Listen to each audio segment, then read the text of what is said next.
हम संभाल लेंगे, ये फिर बिगड़ेगा नहीं, बढ़ेगा नहीं, भागेगा नहीं, ये वृक्षों को नहीं तोड़ेगा, ये घरों को नहीं गिराएगा, ये परेशान नहीं करेगा किसी को। इसलिए हमें इस मन रूपी हाथी की लगाम को रोकने के लिए, इसे बिगड़ने से रोकने के लिए गुरु ज्ञान रूपी अंकुश की आवश्यकता है। जब तक वो हमें नहीं मिलेगा तब तक हम इसका कुछ नहीं कर सकते। यह तो ऐसे ही बिगड़ेगा और इसी प्रकार से कामों को बिगाड़ेगा। हे राजन, वृक्ष की शाखाएं बढ़ने पर एक विशाल आंधी के वेग में वह गिर जाता है, लेकिन इसी प्रकार से अगर उस वृक्ष की शाखाओं को आंधी के आगमन से पहले काट छाट दिया जाए तो वह उस विशाल आंधी में भी खड़ा रहता है। इसी प्रकार से यह संसार रूपी जीवन है। मोह रूपी अज्ञान को हटाने के लिए गुरु ज्ञान रूपी तलवार को प्राप्त करो और इस मोह रूपी बंधनों को अपने जीवन में से गुरु ज्ञान रूपी तलवार के द्वारा काट डालो, छाट डालो, तो फिर निर्लेप हो जाओगे। फिर कितना भी बड़ा आंधी का वेग तुम्हें गिरा नहीं सकता, फिर तुम गिर नहीं सकते हो, डटे रहोगे उस वेग के सामने। लेकिन उसके लिए गुरु ज्ञान की आवश्यकता है और जब तक वह हमारे पास में नहीं होगा तब तक यह कल्याण होने वाला नहीं। इस प्रकार से आप देखिएगा, बड़ा सुंदर भाव दर्शाया है। हे राजन, इंद्रियों के मन के साथ में करो, मन को बुद्धि के साथ में करो, परम स्नेह परमात्मा के साथ में लग जाओ, आनंद ही आनंद मिलेगा। कबीरा मन तो एक है, चाहिए जहां लगाए, या तो हरि को भजन कर या फिर विषय कम।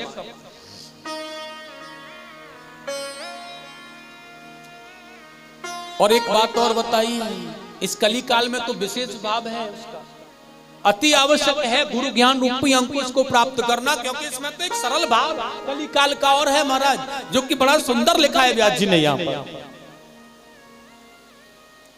हरे नाम हरे नाम हरे नाम एव केवलम, श्री कृष्ण गोविंद हरे मुरारे, श्री कृष्ण गोविंद हरे मुरारे, हे नाथ नारायण वासुदेव, कलो नाश्येव नाश्येव गतिरन्यथा, श्री कृष्ण गोविंद हरे मुरारे, श्री कृष्ण गोविंद हरे मुरारे, हे नाथ नारायण वासुदेव, श्री कृष्ण गोविंद हरे मुरारे, हे नाथ नारायण वासुदेव, श्री कृष्ण गोविंद सभी बोलो प्रेम से मुरारे, हे नाथ नारायण वासुदेव। हरे नाम हरे नाम हरे नाम एव केवलम, केवल हरि स्मरण मात्र, सत्संग मात्र, केवल ठाकुर जी के भजन मात्र से सिर कलयुग में आनंद की प्राप्ति बरस रही है, जो मिल रही है, इसे क्यों छोड़ा जाए। इसलिए उस प्रभु को पाने की चेष्टा करो जो कि आनंद देने वाले हैं। तेरी सप्ताह के बिना हे प्रभु मंगल मूल, पत्ता तक हिलता नहीं, खिले न कोई फूल। उन्हें उनके साथ ऐसा मत सोचो कि हम करने वाले जो भी किया हमने किया है, ये इतना बड़ा दान हम जाकर के दे रहे हैं। पंडित जी, महाराज जी, या भैया ये दान लो, हम तुम्हें इतना दान देते हैं, व्यवस्था देखो अपनी। सुनो, दान देने वाले तुम नहीं हो, दान तो उस परमात्मा ने दिया है, तुम्हें तो केवल डाकिया बनाया है हम तक पहुंचाने वाले, केवल डाकिया हैं हम। देने वाला तो वह है, अगर वह न चाहता तो नहीं दे पाते आप। इसलिए हमें तो केवल डाकिया बना रखा है, जिस प्रकार से चिट्ठी लाकर के वो देता है, लो आपकी चिट्ठी आई है, इसलिए देने वाला वह है, हम तो केवल मात्र हैं, डाकिया बन करके उस कार्य को कर रहे हैं। सब कुछ करने वाला वही, इसलिए उसी में लगन लगा करके स्नेह से, आनंद से उसी का गुणगान गाओ, जीवन सफल हो जाए। प्रेम से बोलो एक बार राधे, जोर से बोलना पड़ेगा। वृंदावन बिहारी लाल की जयकारा बोलने में कंजूसी मत किया करो, क्योंकि कहा है भैया भगवान का जयकारा जितना जोर से बोलोगे ना, क्योंकि हमारे अंदर जो पाप होते हैं ना, ये जयकारा क्यों बुलवाया जाता है मैया, क्योंकि जो पाप हमारे अंदर होते हैं ना, वह जयकारा और सत्य ज्ञान, अच्छी बातें, अच्छा सत्संग करने के साथ ही तो निकलते हैं हमारे जीवन से। इसलिए जोर से थोड़ा सा मुंह खोलोगे तो बड़ा मुख होगा, बड़ा दरवाजा बनेगा, बड़े वाले पाप भी बाहर हो जाएंगे। कम ही मुख खोल पाओगे तो कम छोटे छोटे निकल पाएंगे, इसलिए बड़े वालों को निकाल के फेंको ना, इसलिए बड़ा मुख खोला करो, जोर से जयकारा बोला करो, और एकदम से पवित्र होकर के आनंद से। और आगे देखिएगा, यह रघुगण जी महाराज ने यहीं दीक्षा को ग्रहण किया, और जड़ भरत जी ने बड़े आनंद के साथ में भगवत कृपा को प्राप्त किया है और सदगति को पाया है। आगे सुखदेव जी महाराज ने वर्णन किया है अनेक प्रकार के नरकों का, और देखिए उस नरकों में दी जाने वाली यातनाओं का वर्णन किया है भैया। 28 प्रकार के नरकों का वर्णन सुखदेव जी स्वामी कर रहे हैं राजा परीक्षित से। दक्षिण दिशा में 99 लाख हजार कोस ऊंचाई पर एक नरकों का समागम है भैया, ध्यान देना है। उस नरक में जैसा पाप कर्म व्यक्ति करता है, उस नरक में उसे ले जाकर डाल दिया जाता है।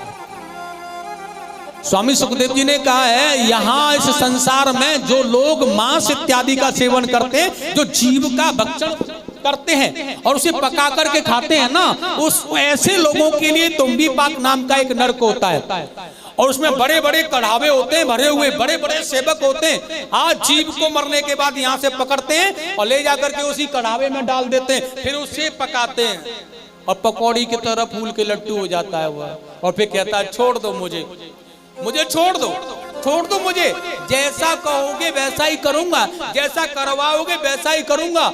लेकिन यहाँ तो बचाने वाले बहुत से हो जाते हैं, भाई, चाचा, ताऊ, पिता, माता, बहन, भाई, न जाने कितने संबंधों से घिरा है, सब बचाने का प्रयास करते हैं, लेकिन वहां कोई संबंध नहीं होता है।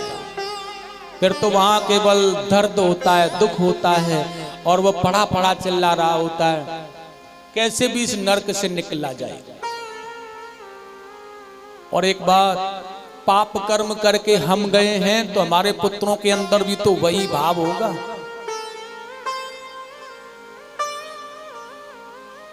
इसलिए धर्म के कार्य करो, जिससे कि हमारा वंश बदल जाए। माने हम धर्म से जाएंगे, धर्म के कार्यों को करेंगे, आने वाली पीढ़ी भी धर्म पर लग करके चलेगी, तो हो सकता है कि हमारे जो पाप हमसे बन गए उनका कल्याण करने के लिए, नरक से निकालने के लिए कोई भक्त हमारे परिवार में, हमारे वंश में पैदा हो जाए, जिसके आने से हम नरक से पार हो जाए।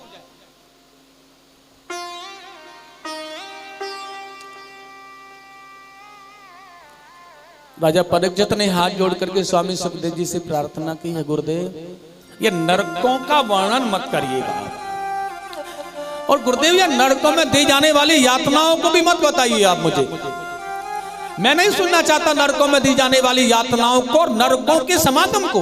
बस मैं यह चाहता हूं कि इस नरकों से बचने का कोई उपाय क्या है वो बताइए मुझे, इन नरकों में गिरने से कैसे बचा जाए।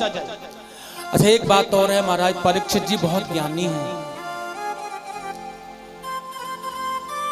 और उन्होंने जगत का कल्याण करने के लिए प्रश्न सुखदेव स्वामी से किया है कि ऐसा कोई उपाय बताओ कि नरक में जाने वाला व्यक्ति नरक में न जा पाए और वह नरक में जाते जाते बच जाए। ऐसा कोई उपाय है?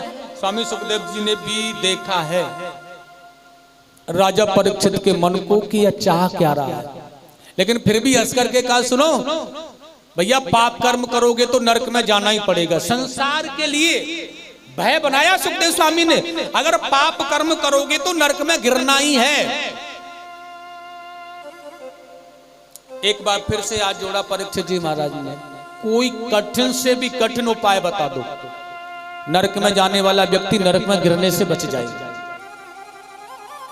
सुखदेव जी स्वामी ने कहा पाप कर्म करोगे तो नरक में ही जाना है, कोई उपाय नहीं है। परीक्षित जी ने तीसरी बार प्रणाम करके हाथ जोड़ा, चरणों को पकड़ा है।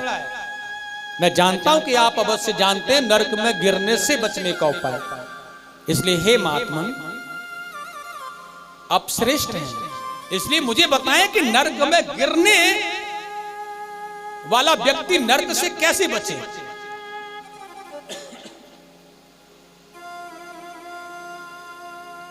सुखदेव स्वामी ने हंस करके कहा राजा परीक्षित, वैसे तो नरक में गिरने वाला व्यक्ति नरक में ही जाएगा,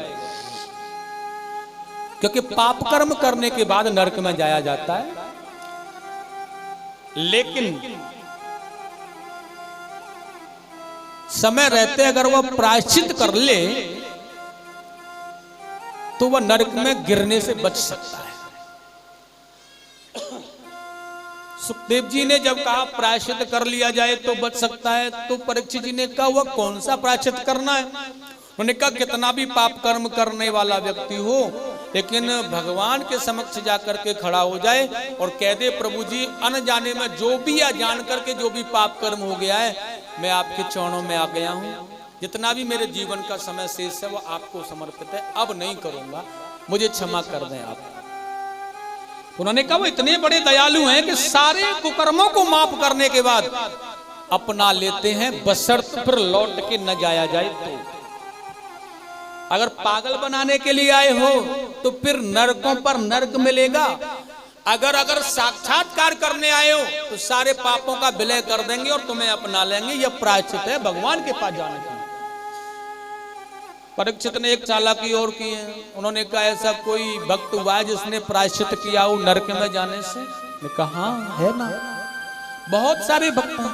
परीक्षित जी ने कहा कोई इसी भक्त की कथा सुनाओ ना हमें। तो बहुत सुंदर कहा यार सुखदेव जी स्वामी ने राजा परीक्षित को, राजन कान्य कुब्जे ध्वज काक्षी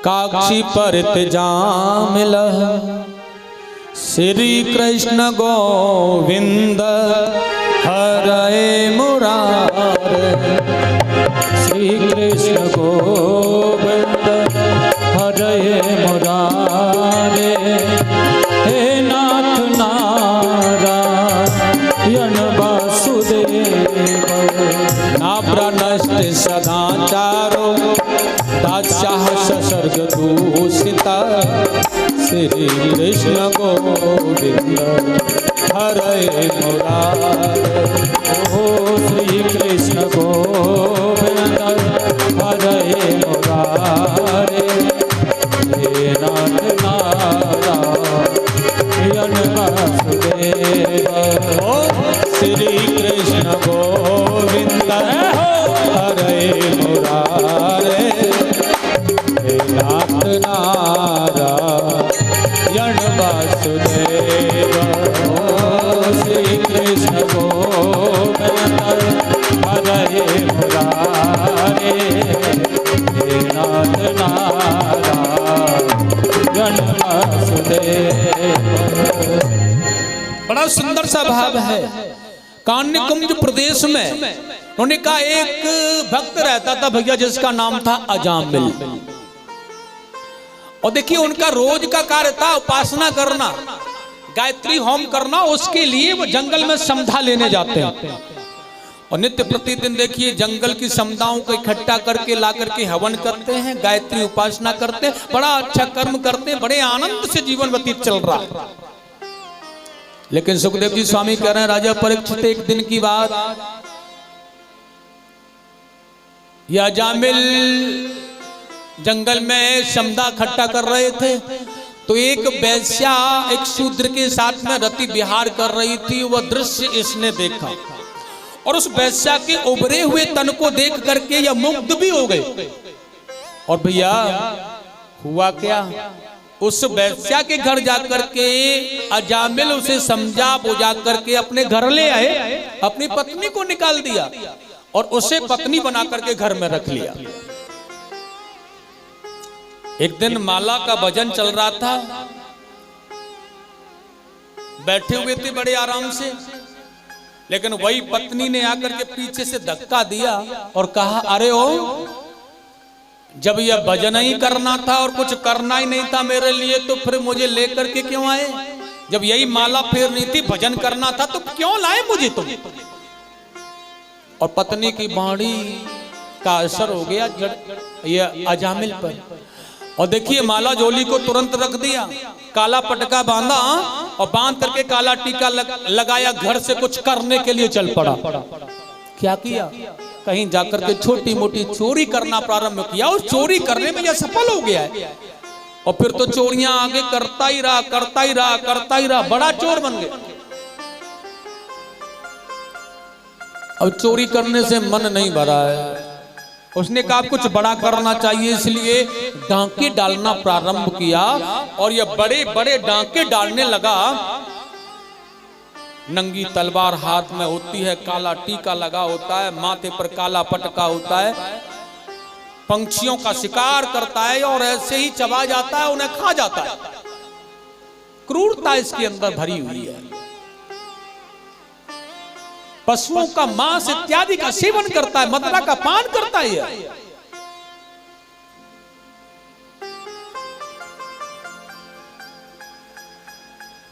साधु ब्राह्मणों को सताने वाला महापापी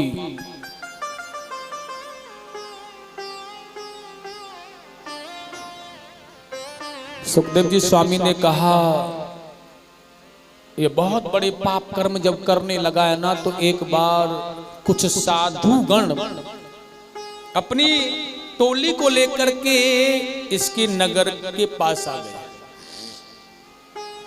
पहले के जमाने में कोई साधन तो हुआ नहीं करते थे महाराज, तो पहले जमातें चला करती थी महात्मा ब्राह्मण साधुओं की। श्रीनाथ श्रीधाम वृंदावन से श्री अवध माने अयोध्या के लिए जाया करते थे दर्शनार्थ हेतु, और अयोध्या के महापुरुष लोग वृंदावन धाम आया करते थे महाप्रभु जी का दर्शन करने। तो मार्ग में जहां भी जो स्थान उचित मिल जाए वहीं पर ठहर जाना और वहीं प्रसादी बनना, वहीं भोग लगना और फिर यात्रा प्रारंभ किया करना। तो अंधेरा होने लगा है, संध्या होने लगी है, नगर आ गया है अजामिल का। और सज्जनों वहां आकर के कुछ संध्या का प्रहर जब होता है ना, कुछ लोग बाहर घरों से बैठ जाते, ऐसे लोगों को पूछ लिया, बैठे हुए थे घरों से बाहर।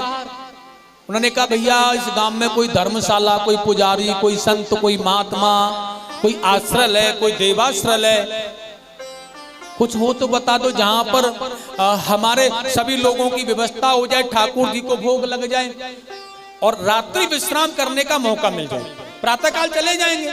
और वहां के जो लोग थे बड़े क्रूर हृदय थे, अजामिल का गांव था, इसलिए आस्था को नष्ट कर दिया उसने।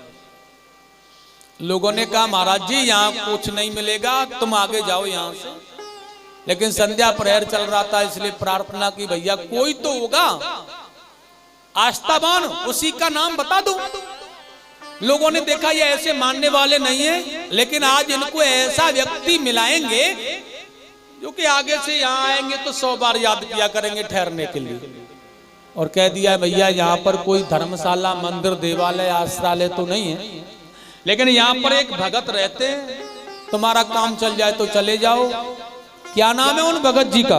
मैंने कहा उनका नाम है अजामिल भगत जी। सज्जनों महात्मा निडर थे, विचार किया गुरुदेव ने ये अजामिल और भगत जी तो मेल मिल नहीं रहा, फिर भी हमारा क्या करेगा, चलो चलकर देखते हैं। अजामिल के सीधे मार्ग पर चलकर घर पर आ गए।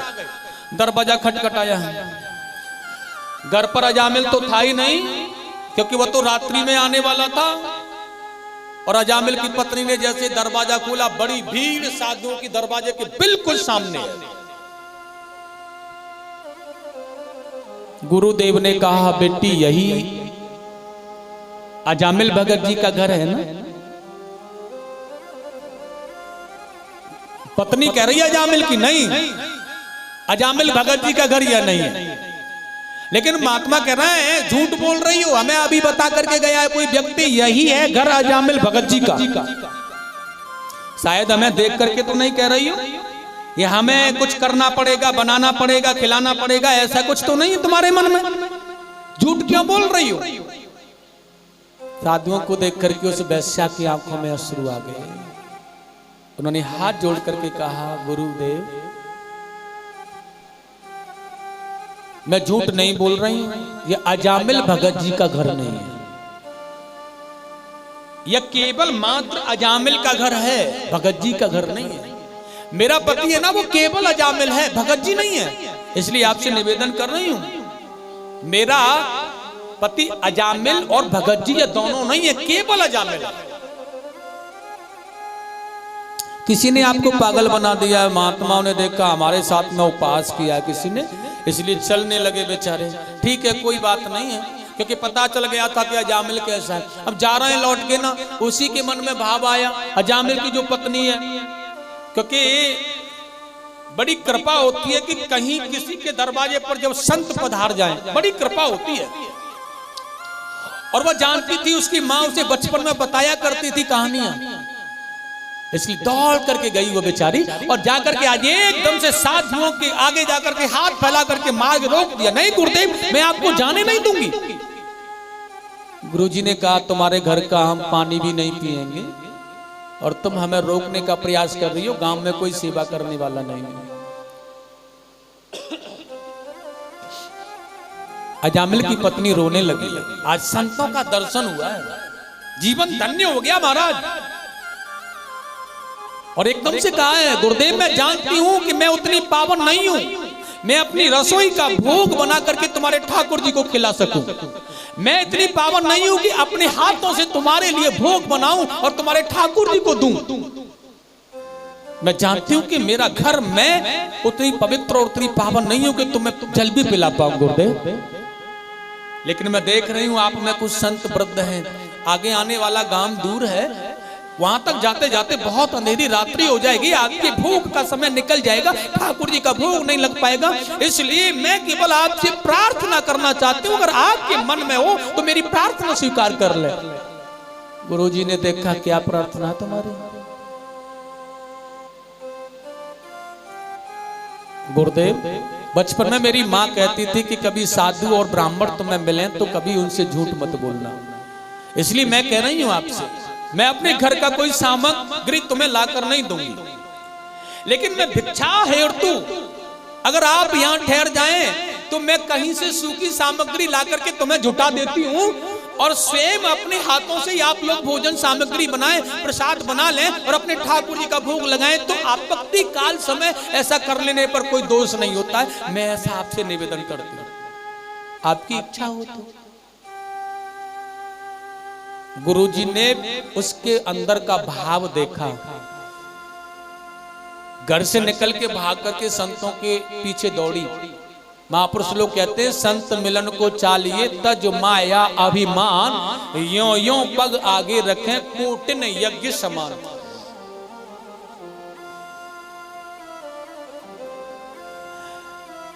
आप जानते हैं पहले कभी यज्ञ पूरा हुआ करता था ना, तो पूर्ण आहुति होने पर घंटियाल की ध्वनि की आवाज होती थी अपने आप, तो मानो सफल हो गया यज्ञ। एक बार धर्मराज युधिष्ठिर जी महाराज ने यज्ञ किया, बहुत अच्छी प्रकार से यज्ञ पूरा हो गया। पूर्ण आहुति होने के बाद भी घंटियाल नहीं बजा, उसकी ध्वनि सुनाई नहीं दी किसी को। बड़े चिंतित हुए, जीवन में तो यज्ञ किया वह भी पूरा नहीं हुआ। कन्हैया जी के पास जाकर के रोने लगे, प्रभु मैं बहुत परेशान हूं, मेरा यज्ञ सफल नहीं हुआ है। भगवान कृष्ण ने ध्यान लगा करके कहा, भैया तुम्हारे राज्य में एक व्यक्ति भूखा रह गया है, एक संत भूखा रह गया है और वह भोजन करने आया नहीं और उसे जाकर किसी ने खिलाया नहीं, उसे किसी ने ढूंढा नहीं, इसलिए यह घंटियाल नहीं बजा। धर्मराज ने आदेश किया अपने भाइयों को जाकर ढूंढो कौन रह गया है। देखा यमुना के किनारे पर एक साधु बैठे हुए थे। जाकर सेवकों ने कहा महाराज धर्मराज युधिष्ठिर यज्ञ कर रहे हैं, आप जाकर पधारे हैं, भोजन कर लें। उनका घंटियाल नहीं बजा। उन्होंने कहा जाकर के उन्हें बोल दो धर्मराज युधिष्ठिर को मैं किसी के यहाँ पर भोजन नहीं करता। अगर मैं भोजन करता हूं तो पहले उसे मुझे आकर के 100 यज्ञों का फल देना पड़ेगा, तब जाकर भोजन करूंगा। महाराज युधिष्ठिर ने अर्जुन को भेजा, जाकर के समझा के लाओ उन्हें। अर्जुन ने प्रार्थना की प्रभु जी जीवन में तो एक यज्ञ कर रहे हैं, यह भी पूरा नहीं हो पा रहा है, आपको 100 यज्ञों का फल कैसे मिल सकता है? कैसे झूठ बोलते, कैसे प्रदान करते हैं कि हम 100 यज्ञों का फल तुम्हें दे सकते हैं? नहीं गए। उन्होंने कहा नहीं जाऊंगा मैं। धर्मराज युधिष्ठिर ने बारी बारी से नकुल, सहदेव, भीम सबको भेज दिया। सभी लौट आए। उन्होंने कहा अब क्या करना चाहिए? द्रौपदी जी ने कहा मैं जाऊंगी, मैं लाऊंगी उन्हें मना करके, मेरा यज्ञ कैसे पूर्ण नहीं होता है। और देखिए आज द्रौपदी जी जा रही हैं, उनके लिए रथ की व्यवस्था की गई, लेकिन द्रौपदी जी ने कहा मैं रथ में नहीं, पैदल जाऊंगी। और आज पैदल ही महाराज के पास में जाकर प्रणाम किया, वंदन किया, गुरुदेव आप हमारे घर पर चल करके भोजन करें, अन्यथा वह निष्फल हो जाएगा यज्ञ हमारा। उन्होंने कहा बिटिया मुझे तुम परेशान मत करो, मेरा नियम है जब तक मुझे कोई 100 यज्ञों का पुण्य अर्जित नहीं करेगा तब तक मैं उसके यहाँ भोजन नहीं करता। द्रौपदी जी ने कहा तो फिर जल लाओ, मैं संकल्प करती हूँ 100 यज्ञों का फल आपको अर्पण कर रही हूं। अर्जुन बोला पागल हो गई हो, एक यज्ञ तो जीवन में किया नहीं, वो भी पूरा नहीं हो रहा, 100 यज्ञों का फल कैसे अर्पण करोगी इसे? द्रौपदी जी ने कहा मैं जानती हूं इस बात को कि अपने घर से किस निर्मल भाव से किसी संत के लिए दर्शन के लिए अगर जाया जाता है तो एक एक पग यज्ञ के समान होता है। इसलिए मैं जब अपने घर से चल करके आई थी पैदल, वहीं से गिनना प्रारंभ किया, मैंने 501 कदम इनके पास तक आने में बढ़ाए। इसलिए उन 501 कदमों में से मैं 100, क्योंकि एक एक कदम का यज्ञ का फल होता है, मैं 100 यज्ञों का फल इनको प्रदान करती हूँ। मुनिवर हंसने लगे, क्योंकि यह सत्य है। निर्मल भाव से किसी संत के दर्शन के लिए जा रहे हैं तो महाराज बिल्कुल वही बात है, संत मिलन को चाहिए तज माया अभिमान, ज्यों ज्यों पग आगे रखें कोटिन यज्ञ समान। और वह मुनिवर को लेकर के आ गई, भोजन किया, घंटियाल बज गया है। ऐसी भावना, ऐसी आस्था अपने जीवन में होनी चाहिए। ठीक है, प्रसाद बना, भोग लगाया उन्होंने, बहुत अच्छी तरह से विश्राम शिविर लगा दिए, वृक्षों के नीचे घर से दूर लेटे हुए बड़ा अच्छा कीर्तन चला, भोजन किया और बड़े आराम से सो गए। लेकिन एक बात थी, जब भोग लगाया गया था ना गुरुजी के लिए, जब भोजन आया था तो गुरुजी ने जब निवाला लिया, बेचारे बड़ा परेशान से थे। भैया आज अजामिल की पत्नी ने यह सारी व्यवस्था की है, लेकिन इसका घर परिवार कैसे संभले, क्या करें? सो आंखों से अश्रु बहा रहे हैं, रो रहे हैं बेचारे, क्या करें, क्या बताएं, बड़ी समस्या, विडंबना है उनके साथ। शिष्यों ने आकर के कहा गुरुजी रो क्यों रहे हो? गुरुजी ने कहा भैया यह निवाला खाने से पहले यह सोच रहा था कि क्या बता करके अजामिल को जाऊं जिससे यह सुधर जाए। एक शिष्य कह रहा है उसे कह देना प्रतिदिन सुंदर कांड का पाठ किया करे। गुरुजी ने कहा जो लंका कांड रोज करता है वह सुंदर कांड कैसे करेगा? जिसका ध्येय लंका कांड करना है वह सुंदर कांड तो नहीं कर सकता है ना। एक शिष्य कहने लगा तो गायत्री की उपासना किया करे और भजन किया करे, बता देना आप। उन्होंने कहा यह तो करेगा नहीं बिल्कुल भी। अब रात्रि विश्राम किया है, गुरुजी ने देखा जाएगा, प्रातः होने दो। लेकिन प्रातः होने से पहले रात्रि हुई और रात्रि के 12 बजे अजामिल आया। अनेक पंछी पीछे लटके हुए, आगे लटके हुए, पोटला सर पर बना हुआ है, नंगी तलवार उसके हाथों में लगी हुई है और महात्मा साधुओं को देख करके एकदम से आंखें लाल हैं, उसकी मथुरा का पान किए हुए है। भड़कने लगा, रहे हो कि मैं किसने बुलाया है यहाँ पर, क्यों आए हो तुम? और जब साधु महात्माओं पर भड़क रहा है ना तो गुरु जी के पास में चेले आए, गुरुदेव कहां पर आ गए हो? सज्जनों रात्रि का समय था, इसलिए वो पत्नी निकल करके आई, आंखें निकाल करके जामिल से बोली, अरे ओ शर्म नहीं है तुम्हें बिल्कुल भी? सारा गांव सो रहा है, रात्रि का समय है और तुम इन साधु महात्माओं पर भड़क रहे हो। क्या बिगाड़ा है बेचारों ने तुम्हारा? अरे क्या छुड़ा लिया तुमसे, क्या ले लिया तुमसे, क्या ले गए तुम्हारा? ये क्यों भड़क रहे हो? आंखें निकाल करके जब आज अपने पति को चिल्लाया, बिल्कुल शांत होकर के घर के अंदर चला गया। गुरुजी से शिष्यों ने कहा, सुनो अच्छा मौका है, रात्रि में निकल लो। लेकिन गुरुजी ने कहा नहीं, जाएंगे तो प्रातः ही। और प्रातः सवेरा ब्रह्म मुहूर्त जैसे हुआ, अजामिल पत्नी से पहले जाग करके आ गया है। हरि कीर्तन चल रहा है संतों का, कीर्तन करने में लगे। अजामिल को आकर के एकदम से कीर्तन बंद हो गया और अजामिल घूर घूर के देख रहा है इन सभी को, अभी तक गए नहीं। माने भय नहीं है इन्हें, मेरा भय ही नहीं है। लेकिन एक दृष्टि इन महात्माओं की ओर है और एक दृष्टि घर की ओर है। वो बेचारे एक दृष्टि से घर की तरफ देख लेते हैं, दरवाजा खोल के कहीं आ ना जाए, और एक दृष्टि से साधु महात्माओं को देख रहे हैं, अभी तक गए नहीं हो। उतनी ही देर में आते के महात्मा जी ने बुलाया अजामिल को, अरे ओ भैया अजामिल इधर आ। गुरु जी ने बुला करके कहा, एक काम करोगे क्या? देखिए यहाँ पर भोजन की बड़ी व्यवस्था की गई थी, तुम्हारी पत्नी ने बहुत व्यवस्था को संभाला है। ये बेचारे ब्राह्मण साधुओं को दक्षिणा दे दो और फिर ये चले जाएंगे यहाँ से। अजामिल कहने लगा, दक्षिणा? हाँ, अरे दक्षिणा देना यज्ञ होता है भैया, इसलिए तुम दक्षिणा दे दो तो चले जाएंगे, तुम्हें यज्ञ का फल मिल जाएगा। अजामिल ने कहा, भूतों से पूत मांग रहे हो? माने दक्षिणा और अजामिल से? मैं लेने का काम करता हूं, देने का काम नहीं करता हूं, ध्यान रखना। इसलिए मेरी दक्षिणा यह है, झोली डंडा उठाओ, यहां से चले जाओ। अभी कुछ कह नहीं रहा हूं, यही दक्षिणा मान लो मेरी। गुरुजी ने कहा, दे नहीं सकता है तो ले तो सकता है ना। अजामिल ने कहा, लेने का काम तो रोज ही करता हूं, तो पास में या तुझे दक्षिणा दूं। और उसे पास में बुलाकर के गुरुजी ने कहा, तेरी पत्नी गर्भवती है, और बेटा अजामिल मैं तुझे यह दक्षिणा देकर जा रहा हूं कि इसके अगर पुत्र हो जाए ना तो उस पुत्र का नाम नारायण रख लेना। यह मेरी दक्षिणा है तेरे लिए। ऐसा कहकर के साधु महात्मा चले गए। लेकिन आज समय बीतता रहा, पाप कर्म करता रहा अजामिल, और पाप का घड़ा बढ़ता रहा इसका। लेकिन आज समय बीता और उसकी पत्नी के जब यह पुत्र हुआ तो इस पुत्र का नाम नारायण ही रख लिया गया। अब ध्यान रखना है, अजामिल पापी तो था लेकिन पुत्र से मोह करता था, और सबसे छोटा पुत्र है इसलिए अत्यधिक मोह करता है। खिलाना है तो नारायण के साथ, खेलना है तो नारायण के साथ, सोना है तो नारायण के साथ। पुत्र नारायण कभी आता है तो पूछा, नारायण ने भोजन कर लिया? नारायण भोजन करके सो गया?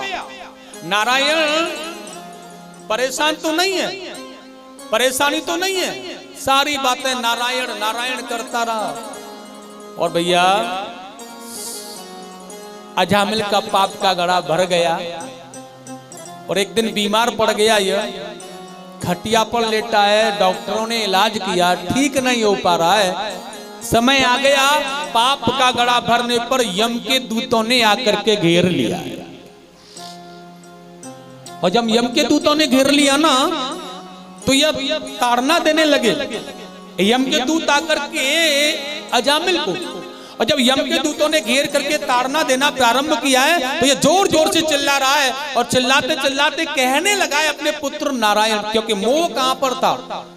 पुत्र नारायण से। इसलिए चिल्ला के कह रहा, अरे ओ पुत्र नारायण जल्दी आओ, ये यमदूत आए, ये मुझे मार डालेंगे, ये मुझे ले जाएंगे। अरे ओ भैया, अरे ओ नारायण जल्दी आओ, जल्दी मुझे बचाओ, ये मेरी छाती पर चढ़ गए, मुझे मार डालेंगे, मेरा वध कर देंगे, ये मुझे ले जाएंगे, मुझे बचाओ, छुड़ाओ मुझे इनसे। ये तलवार लेकर के आए हैं, हाथियों पर चढ़ करके आए, पुत्र नारायण जल्दी आकर के मुझे बचा लो। इस प्रकार से यह चिल्ला रहा है। लेकिन सज्जनों, यह पुत्र नारायण नहीं आया, और वह सोच रहा है कि पिताजी बहुत दिन से पड़े हैं, बहुत कष्ट मिल रहा है इनको। और अब तो ठाकुर जी की कृपा हो जाए, सुधारे जाए तो अच्छा है। लेकिन पिता के चिल्लाने पर पुत्र रूपी नारायण नहीं आए। लेकिन कौन आया यहाँ पता? अंत काल पर यम के दूतों के ले जाते समय जब नारायण का स्मरण किया तो भगवान श्री हरि के पार्षद यहाँ पर विमान लेकर के आ गया, जो कि नारायण के जैसे थे। और देखिएगा यमदूतों से कहने लगे भैया छोड़ दो इसे। यमदूतों ने कहा क्यों छोड़ दें? भगवान के पार्षदों ने कहा इसलिए छोड़ दो कि जो यह नाम ले रहा है ना, इस नाम के द्वारा बड़े बड़े बंधन खुल जाते हैं, टूट जाते हैं, छूट जाते हैं। तुम्हारी तो औकात ही क्या है, इसलिए छोड़ो इसे, जाने दो और यहां से भाग जाओ। यह हमारे प्रभु का आदेश है। यमदूतों ने कहा कौन है तुम्हारे प्रभु? उन्होंने कहा भैया यह नारायण नारायण जो कह रहा है ना, हमारे प्रभु का ही नाम ले रहा है, इसलिए इसे छोड़ दो और जाओ यहां से। ने कहा हमारे स्वामी ने हमें भेजा है, यमराज ने कहा जाकर कहना है ना कि नारायण के दूत वहां आ गए थे और वह नारायण भक्त था, इसलिए छोड़ करके आ गए। अब तो यमदूत दौड़े दौड़े भागे चले आए बेचारे। यमराज से आकर के कहा सुनो, ये बताओ प्रभु जी यह नारायण कौन है? यमदूतों ने कहा सुनो, धीरे से आवाज और बिल्कुल चुपचाप बात करो। अगर नारायण का शब्द यमलोक में किसी ने सुन लिया तो सारा ही यमराज का नरक या यमलोक खाली हो जाएगा, क्योंकि नारायण के शब्द में तो वह ताकत है। इसलिए शांत हो जाओ भैया, छोड़ करके आ गए हो, कोई बात नहीं। और यहां पर पार्षदों ने भी छोड़ दिया है। अजामिल देख रहा है, क्योंकि उसने यह जो नारायण का नाम लिया है यह अपने पुत्र का नाम लिया है और वह जान रहा है कि पुत्र का नाम नारायण लेने पर भगवान के पार्षद आ गए विमान लेकर, भेज दिया उन्होंने। वाकई में मैं उनका नाम श्रद्धा और भक्ति से लूंगा तो साक्षात वही मुझे लेने आएंगे। इसलिए इस दुनिया में अब कुछ नहीं रखा है। जिस पुत्र से मोह किया वह नहीं आया, जिस पत्नी से मोह किया वह नहीं आई, अपना पुत्र नहीं आया, अपना कोई संसार में नहीं है। और आया तो वो आया जिसे मैंने छोड़ दिया, जिसे मैंने कभी बुलाया नहीं। और बड़े प्रेम के साथ में आज सर्वस्व छोड़ करके यह भगवान का भजन करने के लिए चले गए।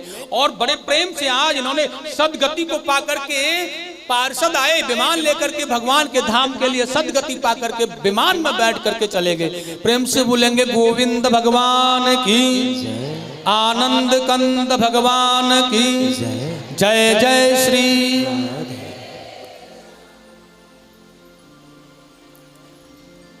मैंने छोड़ा जगत संसार, मैं हर गुण गाने लगा। मैंने छोड़ा जगत संसार, हर गुण गाने लगा। मैं हर गुण गाने लगा, मैं प्रभु को मनाने लगा। मैं हरि गुण गाने लगा, मैं प्रभु को मनाने लगा। मैंने जगत संसार, मैं हरि गुण गाने लगा। जगत संसार, मैं हरि गुण गाने लगा। हरि बोल, ताली बजाते हुए बोलेंगे राधे राधे।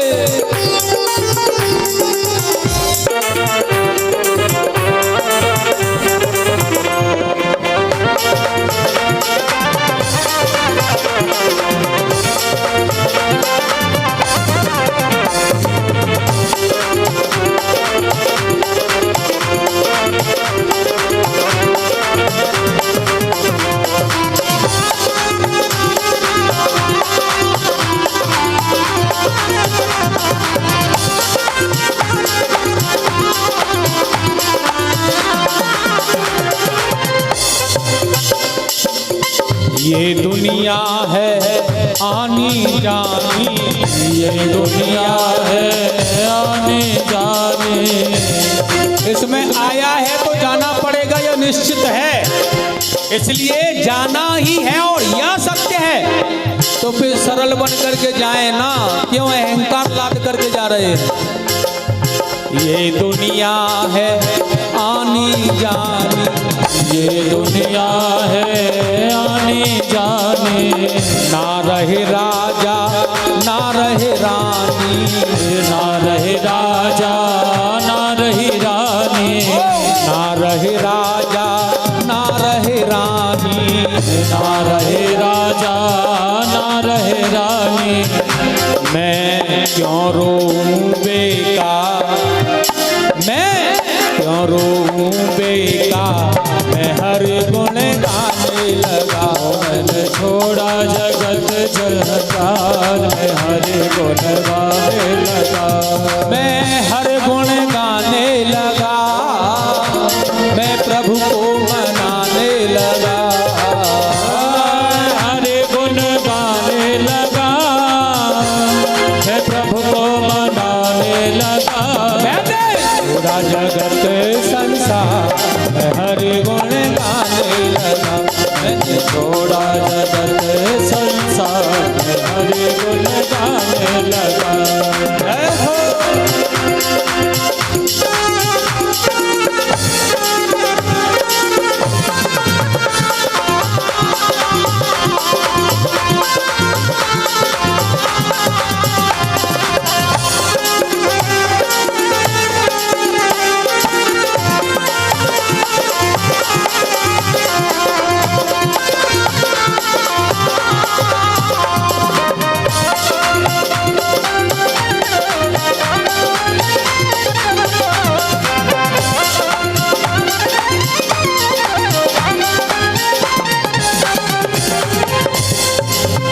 ये दुनिया है बहता पानी, ये दुनिया है बहता पानी, ये दुनिया है बहता पानी, ये दुनिया है बहता पानी।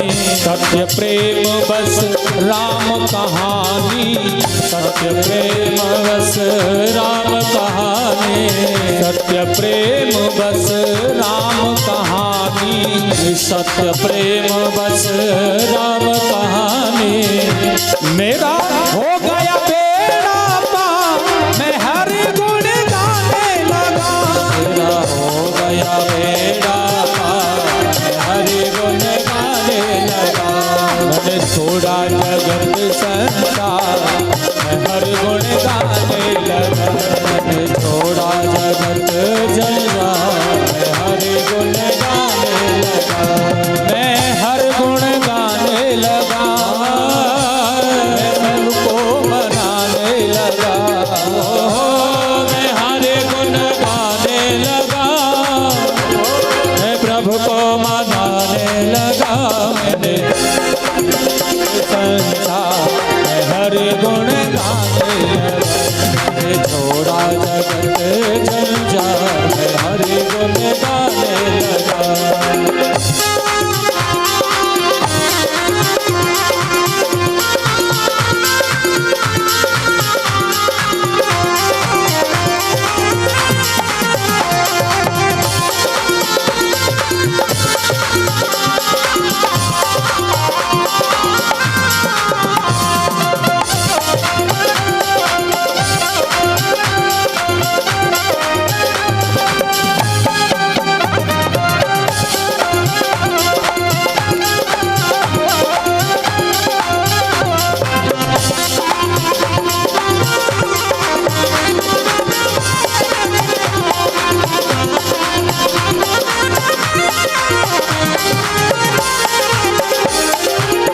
राम ही दीपक राम ही बाती, राम ही दीपक राम ही बाती, राम ही दीपक राम ही बाती, राम ही दीपक राम ही बाती, राम ही पढ़ते भाग्य की पाती, राम ही पढ़ते भाग्य की पाती, राम ही पढ़ते भाग्य की पाती, राम ही पढ़ते भाग्य की पाती।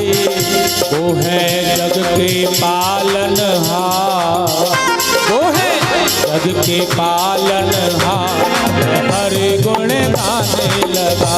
मैंने छोड़ा जगत संसार हरि गुण गाने लगा। छोड़ा जगत संसार हरि गुण गाने लगा। छोड़ा जगत संसार हरि गुण गाने लगा।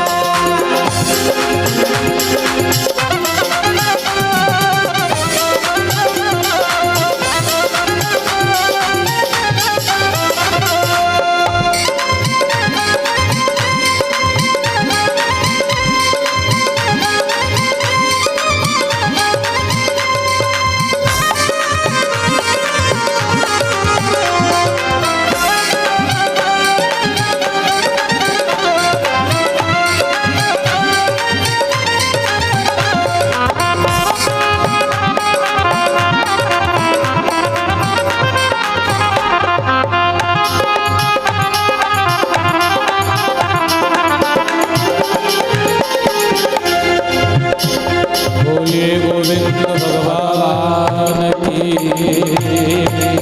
जय। बड़े स्नेह में बड़े आनंद में अजामिल की प्रीति परमात्मा से लगी तो देखिएगा कुभाव में भी भगवान के नाम से भव से पार हो गया।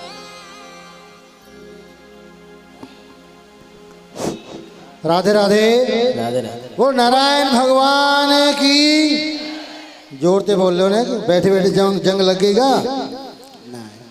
दरोगा जी नीलध्वज सिंह कुंतल जी साहब, नीलध्वज कुंतल साहब 2100 रुपये भगवानी कथा में दान करते हैं, बहुत बहुत धन्यवाद।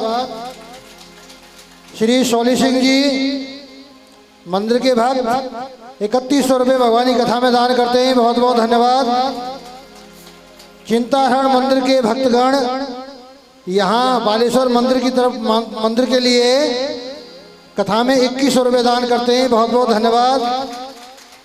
सुबेदार लाखन सिंह साहब 1100 रुपये भगवानी कथा में दान कर रहे हैं, बहुत बहुत धन्यवाद। पीछे वाले भी ताली बजा लो। श्री नूतन सिंह जी 511 रुपये भगवानी कथा में दान करते हैं, बहुत बहुत धन्यवाद। श्री करतार सिंह जी 1111 रुपये भगवानी कथा में दान कर रहे हैं, बहुत बहुत धन्यवाद।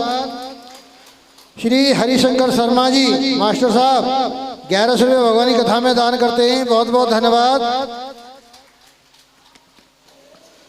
श्री इंद्रजीत सिंह जी 500 रुपये भगवानी कथा में दान करते हैं, बहुत बहुत धन्यवाद। और श्री कैप्टन नेवरन सिंह साहब 2100 रुपये भगवानी कथा में दान करते हैं, धन्यवाद। राधे राधे। बोलिए वृंदावन बिहारी लाल की जय।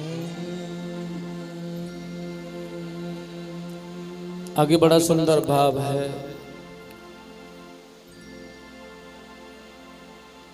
सुखदेव जी स्वामी ने कहा जब 12 भगवान का अवतार हुआ था और उन्होंने जल में छिपी हुई पृथ्वी को अपनी ग्रहण शक्ति से खींचा और हिरण्याक्ष का वध किया और सृष्टि का पालन कराया था।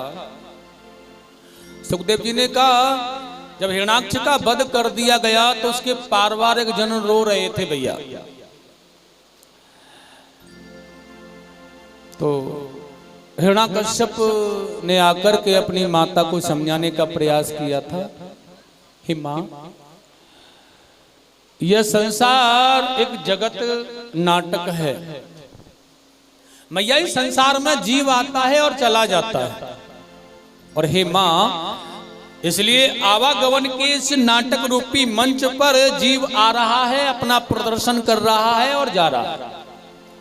इसलिए मां मेरा यह आपसे निवेदन है, आपसे कहना है कि रोना धोना बंद कर दो, क्योंकि मेरा भाई वीर गति को प्राप्त हुआ है और वीर पुरुषों के लिए आंसू नहीं बहाए जाते, रोआ नहीं जाता है। हे मां ठीक उसी प्रकार से संसार का यह रंगमंच बना हुआ है, आने वाले का सत्कार करो और जाने वाले को जाने दो। हे मां संसार में जो आ रहा है उसका सत्कार करना हमारा कर्म है, हमारी पूजा है, हमारा धर्म है, और जो जा रहा है उस जाने वाले को कितने भी प्रयास और प्रयत्न करने के बाद भी हम रोक नहीं सकते, क्योंकि वह जाने वाले को रोकना हमारा सामर्थ्य नहीं है। इसलिए हे माँ उसे खुशी खुशी से विदा करो। अगर ऐसा करने का प्रयास करोगे तो संकट उत्पन्न हो जाएगा। उन्होंने कहा मैया ठीक उसी प्रकार एक प्याऊ लगा करके जल पिलाने वाला व्यक्ति था, और उस प्याऊ लगा करके पानी माने जल पिलाने वाले व्यक्ति का कार्य है केवल जल पिलाना। लेकिन एक दिन से वो पानी पिलाने वाला प्याऊ लगा करके व्यक्ति पानी पिला रहा और कोई जलपान करने के लिए आया। उसने कहा भैया कहां से आए हो? गांव बताया, नाम बताया, पता बताया, रिश्तेदारी बताई। और जब पूछा तो रिश्तेदारी निकल आई। और जब रिश्तेदारी निकल आई और वो भी खास निकल आई, तो फिर कर्म बनता है कि उस रिश्तेदार की सेवा करो। और रिश्तेदार की सेवा करनी है तो फिर घर ले जाओ। घर ले जाना है तो फिर अपना जो कार्य कर रहे हो उसे भूल जाओ। तो कहने का मतलब है अपने कर्तव्य पथ मार्ग से भटक जाओगे। इसलिए केवल मात्र उस प्याऊ लगा करके पानी पिलाने वाले व्यक्ति का एक ही काम है, लाइन लगी हुई है, पानी पिलाता रहे और आगे जाने दे। उन्हें रोकने का, रिश्तेदारी निभाने का, पूछने का प्रयास न करे। उसका एक ही लक्ष्य है, केवल जल पिलाना, पानी पिलाना, वही करता रहे। अगर पूछना प्रारंभ किया तो फिर मार्ग से भटक जाएगा। इतना बड़ा सुंदर संदेश उपदेश करने के बाद अपने भाई की वीर गति पर शोक न करने वाला हिरण्याकश्यप आज अपनी सभा में जाकर के बैठा है। और सुखदेव स्वामी कह रहे हैं देखिए कि जाकर के अपने सलाहकारों से यह इच्छा प्रकट कर रहा है, भैया मेरे भाई को मारने वाला यह नारायण है, यह विष्णु है, और मैं इस विष्णु का वध करना चाहता हूं। यह मेरा शत्रु है, किसी भी प्रकार से मैं इसे मारना चाहता हूं। अब मुझे यह उपाय बताओ कि मैं इसका वध कैसे करूं, इसे कैसे मारूं।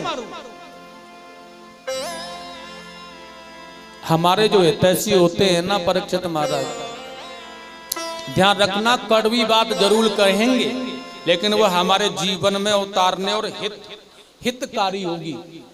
जो हितैषी लोग होंगे उनके मुख से एक कड़वा वचन जरूर निकल सकता है, लेकिन वह कड़वा वाक्य भी हमारे लिए हितकर होगा। लेकिन हमारा बुरा चाहने वाले होंगे ना तो चढ़ाते रहेंगे, कैसे भी इसका काम बिगड़े, कैसे भी यह बिगड़े, कैसे भी नीचे गिरे। मीठी मीठी चुपड़ी चुपड़ी बातों को लगा करके लेप देते हैं। और समझदार व्यक्तियों ने तो वही कहा नारायण से वैर करना संभव नहीं है। और करना भी है ना तो फिर भक्ति करनी पड़ेगी, भजन करना पड़ेगा। जब भजन करके बहुत सारी शक्तियां तुम प्राप्त करके आओगे तो नारायण से बैर बना सकते हो। और देखेगा वह हिरण्याकश्यप ब्रह्मा जी की तपस्या करने के लिए, भजन करने के लिए चला गया है। लेकिन यहां तोता बन करके आए, जहां पर यह बैठा है भजन करने के लिए ब्रह्मा जी का, उसी समय वहीं आकर के बोलना प्रारंभ किया इन्होंने, नारायण नारायण नारायण नारायण नारायण। 60 व्यक्ति है यह हिरण्याकश्यप जो है, 60। विवेक केवल अपने लिए कार्य करता है, भक्ति के लिए नहीं, वैराग्य के लिए नहीं, निर्मल नहीं है तो किसी दूसरे के लिए नहीं। इसलिए समझ नहीं पाया है कि नारायण का नाम का उच्चारण हो रहा है, वो समझ ही नहीं पाया। इसलिए शत्रुता है नारायण से, इसलिए अपशगुन जान लिया है। मुझसे भी पहले जहां मुझे तपस्या करनी थी, मुझसे पहले वहीं आकर के यह तोता बोल रहा है नारायण नारायण, माने शत्रु का नाम ले लिया इसने, अपशगुन हो गया। मैं अब यहां तपस्या नहीं करूंगा, चला गया कहीं दूसरी जगह जाकर करना चाहा, लेकिन वह तोता नहीं छोड़ता है पीछा, नारायण नारायण नारायण। लेकिन सज्जनों वही आज लौट करके आ गया घर पर अजामिल। अन्य पत्नियां भी अजामिल की थी, लेकिन एक बड़ी सुशील पत्नी थी अजामिल की जिसका नाम था कयाधु। ध्यान देना है, और विशेषकर माताओं को ध्यान देकर के चलना है इस प्रसंग को, इस समय को। अब कयाधु बहुत शीतल है, बड़ी सरल है कयादू। और देखिए पतिदेव घर से बाहर गए थे, तपस्या करने गए थे, लौट कैसे आए, क्या कारण है लौटने का, यह जानती नहीं है, जानने की जिज्ञासा कर रही हैं। और जिज्ञासा भी कैसे कर रही हैं देखिएगा। उन्होंने विचार किया मैं अपने पति से जाकर के पूछूं क्यों गए थे, कहां से आए हो, तपस्या क्यों नहीं की। तो दैत्यराज हैं, तलवार निकाल करके गर्दन पर मारेंगे, गोविंदाय नमो नमः। पत्नियों की कोई कमी इनके पास में नहीं। फिर अपना क्या है, इसलिए क्या करना चाहिए, धैर्य धारण करना चाहिए ऐसे समय पर। और कयादू ने धैर्य धारण किया। सबसे पहले क्या किया यार, ठंडा जल अपने पति को पिलाया। बहुत सुबह के गए हैं, दोपहरी में घूमे हैं, न जाने कहां से आए हैं, क्या परेशानी, क्या स्थिति है, मन में कैसा विकार है, कैसा ध्यान है, क्या परेशानी हो सकती है। इसलिए पहले जल, ठंडा जल, कुछ निर्मल मन हुआ जामिल वह हिरण्यकश्यप का। उसके बाद में हाथ पकड़ करके अंदर ले गई, बिठाला शांति से। और बिठाने के बाद में आज पूछा है आप थके हुए हो, परेशान हो, यह बताओ क्या बनाऊं तुम्हारे लिए। आज अजामिल या हिरण्यकश्यप के ही बिल्कुल जो उसे पसंद था वो भोजन बना डाला। अपने पति के पसंद का भोजन बना करके अपने ही हाथों से परोस करके गरम गरम खिला रही है। और देखिए हवा भी जल रही है, सारे कामों को एक साथ कर रही हैं। और यह सब कुछ करते हुए जब पति के मन को अपनी ओर खींच लिया, उसके बाद कयादू कह रही हैं, यह बताओ आपसे बड़ा योद्धा तो मैंने विश्व भर में कोई नहीं देखा, आपसे बड़ा बलवान तो संसार में स्वामी कोई नहीं है। एक पतिव्रता नारी का धर्म यही कहता है। और वो कुछ गलत नहीं कह रही है, सही कह रही है। लेकिन उसी पल वह हिरण्यकश्यप है ना, फूल के लड्डू हो गया। क्योंकि अभिमानी जीव के सामने थोड़े से अभिमान की बात कर दो ना तो वह फूल का लड्डू हो जाता है। और एकदम से कहने लगा सत्य कह रही हो तो मेरे मुंह की बात को तुमने ही कह डाला, मेरे समान बलवान योद्धा विश्व भर में कहीं नहीं है। उसी मौका, उसी का फायदा उठा करके कयादू ने प्रश्न कर दिया है, फिर संसार पर में बड़ा योद्धा आपसे कोई तो है ही नहीं स्वामी, लेकिन आज आप गए थे तपस्या करने तो लौट कैसे आए। कयादू का मन तो उसकी ओर खिंचा हुआ था। और हिरण्यकश्यप बड़े प्रेम से कह रहा है, आज देवी मैं जब तपस्या करने गया ना तो एक तोते ने आकर के नारायण नारायण नारायण नारायण बोला। और तुम जानती हो नारायण मेरा शत्रु है, इसलिए अपशगुन हो गया था और मैं लौट आया। देवी कयादू ने देखा है आज पहली बार अपने पति के मुख से नारायण नाम का स्मरण देख रही हूं मैं, सुन रही हूं मैं। और नारायण के नाम में वो शक्ति है, वह जीवन का आनंद करते हैं भैया। इसलिए अब तो जो भी हो जाए, जैसा भी हो जाए, कुछ भी हो जाए, ज्यादा से ज्यादा अपने पति से नारायण का स्मरण कराऊंगी। और पल मात्र में वसी भाव में लग गई है। आपने देखा था तोते को, हाँ, कैसे रंग का था, क्या कह रहा था, मैंने सुना है तोते तो बोलते ही नहीं है, वो कैसे बोल सकता है नारायण नारायण। हिरण्यकश्यप ने कहा मैंने सुना वो तोता बोलने वाला था। और देवी वो बोल रहा था नारायण नारायण नारायण नारायण नारायण। थोड़ा बहुत इधर उधर का काम करने के बाद, समय को उकारने के बाद फिर आ गई। अरे सच में बताओ, देखने में वो तोता ऐसा ही था जैसे बाकी तोते होते। हाँ स्वामी। तो क्या कह रहा था वो, नारायण नारायण नारायण। उसके बाद में कयादू ने शयन कक्ष में पहुंचा दिया है। रात्रि भर हो गई, विश्राम कराने के लिए चरणों को दबा रही हैं अपने पति के, बैठी हैं, बड़े प्रेम से कह रही हैं मुझे सभी लोगों ने कहा है, मैंने सबसे पूछा तो सभी ने मना किया, स्वामी आप मेरा उपहास करते हो। क्या वह तोता सच में बोल रहा था? कैसी कैसी मीठी मीठी बातें बना बना करके आज कयादू ने नारायण ध्वनि का स्मरण कराया। 108 बार एक माला को पूर्ण करा लिया। और जब एक माला पूर्ण हो गई ना अतिशय बड़ा सुंदर समय मिला है कयादू को अपने पति के समागम का, जिससे उनके गर्भ में एक भक्त की उत्पत्ति हुई है। और प्रातः काल अपने पति को बहुत सुंदर आज पूजन करने के बाद तपस्या के लिए पुनः फिर भेजा। हिरण्यकश्यप तपस्या करने चला गया। ब्रह्मा जी की तपस्या कर रहे हैं, ब्रह्मदेवाय नमः ब्रह्मदेवाय नमः। बहुत वर्षों तक तपस्या की। देवताओं ने आकर के इसकी राजधानी पर आक्रमण कर दिया है, सभी राक्षसों का वध किया है। इसकी पत्नी को पकड़ करके ले जा रहे हैं, इसको भी मार देना चाहते हैं, क्योंकि इसके गर्भ में हिरण्यकश्यप का पुत्र है। आज तो पिता तपस्या कर रहा है, आने वाले समय में यह भी तो तपस्या करेगा, फिर यह हमारे लिए संकट का कारण बनेगा, इसलिए इसे मार डालो। लेकिन नारद जी ने आकर के उसे बचा लिया। मूर्ख देवताओं, जिससे तुम मारना चाहते हो यह राक्षस नहीं है, यह तुम्हें बचाने वाला भक्त होगा। और अपने आश्रम में लेकर के आ गए। ध्यान रखना है, जो गर्भ शिशु बालक है ना कयादू के गर्भ में, उसकी उत्पत्ति ही नारायण शब्द से हुई। और नारायण ही नारायण का स्मरण जगत मात्र में आने पर उसे मिला, इसलिए उसके रोम रोम में नारायण है। उसके रोम रोम से नारायण की ध्वनि निकलती है, गूंज उठती है तो नारायण नारायण की गूंज उठती है। इस बालक का नाम रखा है प्रहलाद।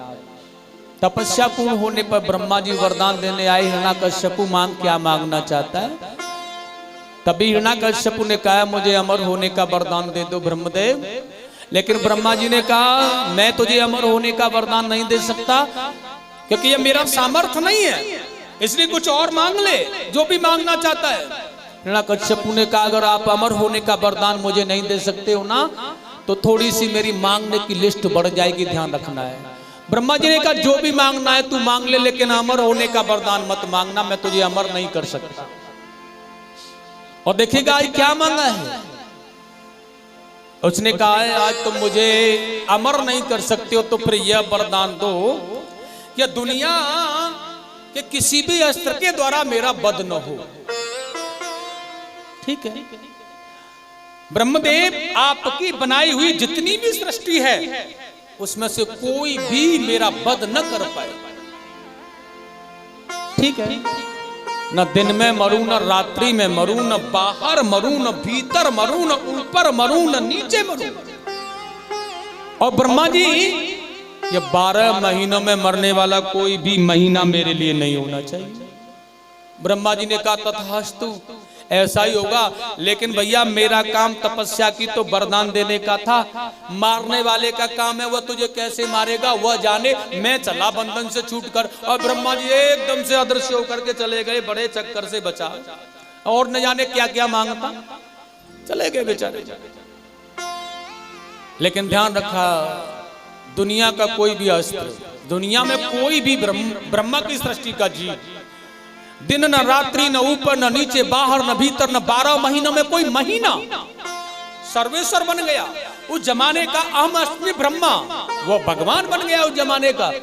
इसलिए सबसे पहले उसने क्या किया है, भैया यह देवताओं की शक्तियां कहां से आती हैं पूछा गया। उन्होंने कहा ब्राह्मण लोग यज्ञ करते हैं, और यज्ञ कराने वाले यजमान के द्वारा जो प्रसन्नता होती है, उसी प्रसन्न भाव यज्ञ की आहुतियों के प्रसाद को लेकर के अग्निदेव देवताओं को बांट देते हैं, अर्पण कर देते हैं, जिनसे उनकी शक्तियां प्रबल होती हैं।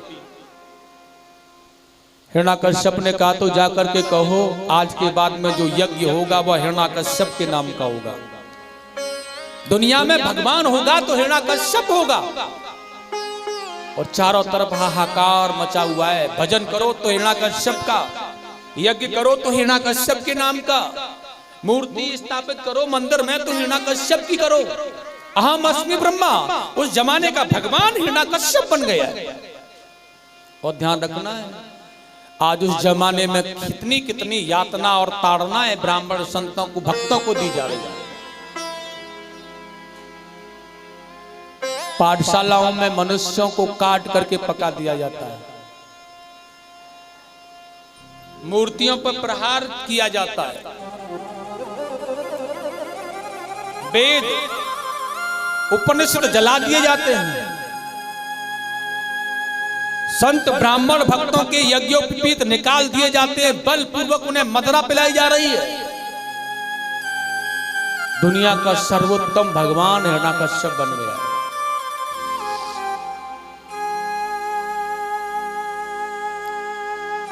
देवता लोग माता पृथ्वी को आगे करके भगवान श्री हरि के बैकुंठ में पहुंचे। भगवान रक्षा करो हमारी।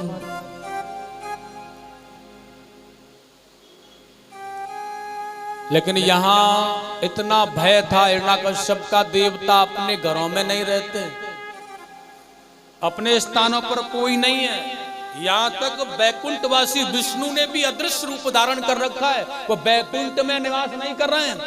आकाशवाणी की है, हे माता पृथ्वी, हे देवताओं, तुम लोग धैर्य धारण करो भैया। तुम यह जानते हो भली भांति जब जब अधर्म बढ़ता है, अत्याचार बढ़ता है, तब तब मेरा अवतार होता है। और हर युग युग में अधर्म का विनाश करने के लिए मैं आता हूं और धर्म की रक्षा करता हूं। इसलिए चिंता मत करो, धैर्य धारण करो। इस पापी का भी मैं विनाश करूंगा और धर्म की स्थापना करूंगा। यदा देवेषु देवेषु गोषु विप्रेषु साधुषः धर्ममयी च विद्वेषः सबा आशु बनस्यति। ऐसा कहकर के भगवान ने देवतागणों को धीरज बनाया, माता पृथ्वी को धीरज बनाया। मैया पृथ्वी ने कहा, प्रभु जी अब मैं बहुत विचलित हो रही हूँ, अब एक एक पल मुझे बड़ा भारी पड़ रहा है, अब मुझसे सहन नहीं होता इस पापी का अत्याचार। भगवान ने कहा, धैर्य धारण करो, चिंता मत करो, मैं शीघ्र आने वाला हूं। लेकिन उधर देखा जा रहा है, यह हिरण्यकश्यप का एक पुत्र है, कयाधु के गर्भ से जिसने जन्म लिया, नारद जी के यहाँ जो पला बड़ा, उसे लेकर के आए। और देखिए एक दिन की बात है, हिरण्यकश्यप ने देखा है अपने पुत्र प्रहलाद को, जो कि बड़ा अनोखा सा लगता है। प्रहलाद कहते किसे हैं, समझने की बात है। मैंने कहा प्रहलाद उसे कहते हैं जो स्वाधीनता और प्रसन्नता का अनुभव करने वाला जीव है, उसे प्रहलाद कहा जाता है भैया। किसी भी पल में, किसी भी परिस्थिति में, किसी भी जगह पर जो केवल प्रसन्न चित्त और स्वाधीनता में आनंदित रहे, प्रसन्न रहे, उसी का नाम प्रहलाद है। अपने पिता के घर पर भी वह वही स्वाधीनता, वही प्रसन्नता का अनुभव कर रहे हैं जो नारद जी के यहाँ कर रहे थे। इसलिए भय नहीं है बिल्कुल अपने प्रभु के गुणगान में।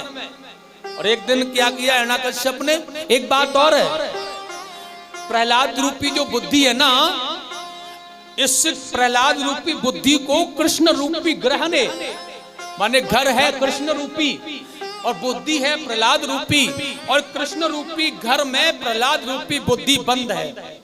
दुनिया को चैलेंज कर दिया, जिसकी साहस है, जिसकी हिम्मत है, निकाल लो। कौन निकाल सकता है? और आइएगा, आज बड़े सुंदर भाव में अपने पुत्र को ऐसा देखा तो बड़े प्रेम से, बड़े आनंद से गोद में बिठाल करके हिरण्यकश्यप ने कहा, बालक को अति प्यार से गोद लिया बैठा, पूछा तुम्हें संसार में है किससे अति प्यार। लाला किससे प्रेम करते हो, कौन प्यारा लगता है? 5 वर्ष का नन्हा सा बालक प्रहलाद, उसे पूछा जा रहा है हिरण्यकश्यप के द्वारा कौन प्यारा लगता है। साक्षात सिंहासन पर विराजमान उसके पिता हिरण्यकश्यपु की गोद में बैठा है। आज के बालक से पूछा जाए ना, अच्छा क्या लगता है तुझे, कौन प्यारा लग रहा है, और घर के सदस्य खड़े हो जाएं वहां पर और सुनो अपनी अपनी जेब में नोट निकाल करके दिखाते रहे, बड़ा वाला जिसकी जेब में होगा वही अच्छा लगता है।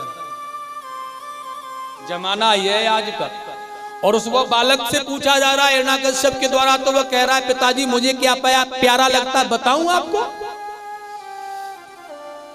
हिरण्यकश्यपु ने कहा और क्या बताना, क्या प्यारा लगता है तुझे। तो कितने सुंदर शब्द सजोए हैं प्रहलाद ने। हर को नाम सदा सुखदायक, बाकू अपने चित्त धर। मुझे तो केवल एक ही नाम अच्छा लगता है, श्री हरि का, नारायण नारायण नारायण। और हे पिताजी कि तुम भी जपो हरि भजन, छोड़ो झगड़े खामा खाम के, हरि भजन ही तारण तरण दर्शन मिले घनश्याम के। और हे पिताजी जो मैं कहता हूं आप भी वही कर लो, छोड़ दो दुनिया के झंझटों को, बड़ा इसलिए बड़ा आनंद मिलता है उनके चरणों में। नाम प्रभु को शांतिदायक बाकू अपने, और जो चाहो भव बंधन काटन, तो प्रेम से प्रभु की भक्ति करो। हरि को नाम सदा सुखदायक बापू अपने चित्त धरो।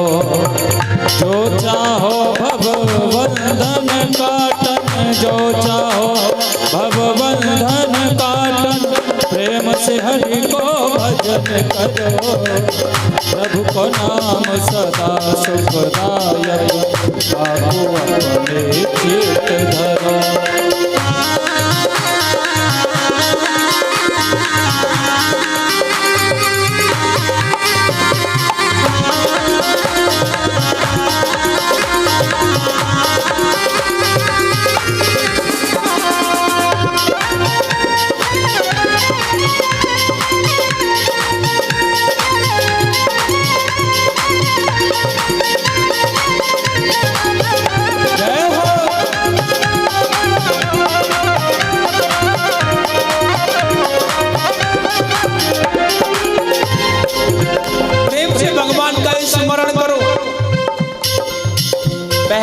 प्रहलाद की निर्मल भक्ति बोल रही है ये। और देखिए हिरण्यकश्यप के साम्राज्य में यहाँ तो कोई डर नहीं, निर्भय हम, कोई दबाव नहीं है। निर्मल पावन प्रहलाद रूपी भक्ति में गोता लगा लो आप सब लोग प्रेम से ताली बजाकर। और बड़ा सुंदर भाव है, कह रहे हैं आज प्रहलाद, पिताजी पूज्य पिताजी क्या प्रिय मुझको, पूज्य पिताजी क्या प्रिय मुझको, मन का भजन प्यारा है मुझको। पूज्य पिताजी क्या प्रिय मुझको, हरि का भजन प्यारा है मुझको। पूज्य पिताजी क्या प्रिय मुझको, हरि का भजन प्यारा है मुझको। पूज्य पिताजी क्या प्रिय मुझको, हरि का भजन प्यारा है मुझको। उनको नाम प्रेम से गाओ, उनको नाम प्रेम से गाओ, उनको नाम प्रेम से गाओ, वो नर पार भयो। ओ नाम प्रभु को शांतिदायक बापू अपने चित्त धरो। नाम प्रभु को शांतिदायक बापू अपने चित्त धरो। और जो चाहो भव बंधन काटन, जो चाहो भव बंधन काटन, प्रभु की भक्ति करो। हरि को नाम सदा सुखदायक बापू अपने चित्त धरो।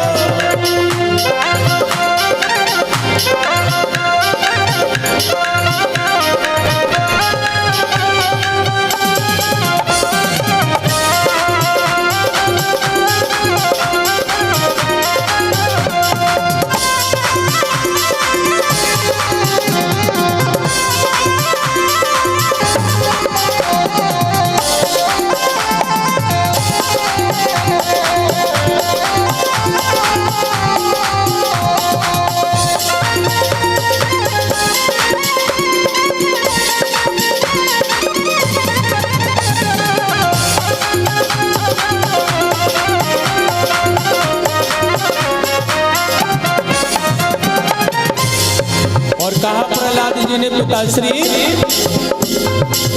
भव सागर से पार करेंगे नाम प्रभु का सहारा। भव सागर से पार करेंगे नाम प्रभु का सहारा। भव सागर से पार करेंगे, नाम प्रभु का सहारा है। हाँ भव सागर से पार करेंगे, नाम प्रभु का सहारा है। नवदा भक्ति तरण तारण है, और न कोई किनारा है। हाँ नवदा भक्ति तरन तारण है, और न कोई किनारा है। आठों याम ये नाम प्रभु को, आठों याम ये नाम प्रभु को, आठों याम ये नाम प्रभु को, सुमिरन करके अब से तरो, नाम प्रभु को शांति दायक बाबू अपने चित्त धरो। जो चाहो भव बंधन काटन, जो चाहो भव बंधन काटन, प्रेम से हरि को नाम भजो, नाम प्रभु का शांतिदायक बाबू अपने चित्त धरो। नाम प्रभु को शांतिदायक बाबू अपने चित्त धरो। नाम प्रभु को शांतिदायक बाबू अपने चित्त धरो। नाम प्रभु को शांतिदायक बाबू अपने चित्त धरो। ओ नाम प्रभु को शांतिदायक बाबू अपने चित्त धरो। प्रभु को शांतिदायक बाबू अपने चित्त धरो। हरि का नाम ही बड़ा प्यारा है। हिरण्यकश्यपु ने देखा नारद जी का पूरा पूरा असर है। शुक्राचार्य जी के 2 पुत्र थे संड मंड, उनको बुलाया और कहा इसे ले जाओ गुरुकुल में, और जो हमारे यहाँ होता वो सिखाओ। प्रहलाद को लेकर के आए, सिखाने का बहुत प्रयास गुरुजी ने किया, लेकिन वह कुछ भी नहीं, बस एक ही रट लगा रखा है उन्होंने। और कुछ दिवसों के बाद में पुनः प्रहलाद जी को बुलाया हिरण्यकश्यप ने, तो कहा बेटा गुरुकुल से लौटने के बाद क्या पढ़ा है तुमने, जरा हमें बताओ तो सही। प्रहलाद जी ने बड़े सुंदर भाव में कहा, पिताजी मैंने नवदा 9 पाठों को याद कर लिया है, घोट करके पी गया हूँ। श्रवणम कीर्तनम विष्णु स्मरणम पाद सेवनम अर्चनम बंदनम दास्य संख्यमात्म निवेदनम, यह 9 पाठ पढ़ करके मैंने याद कर लिया।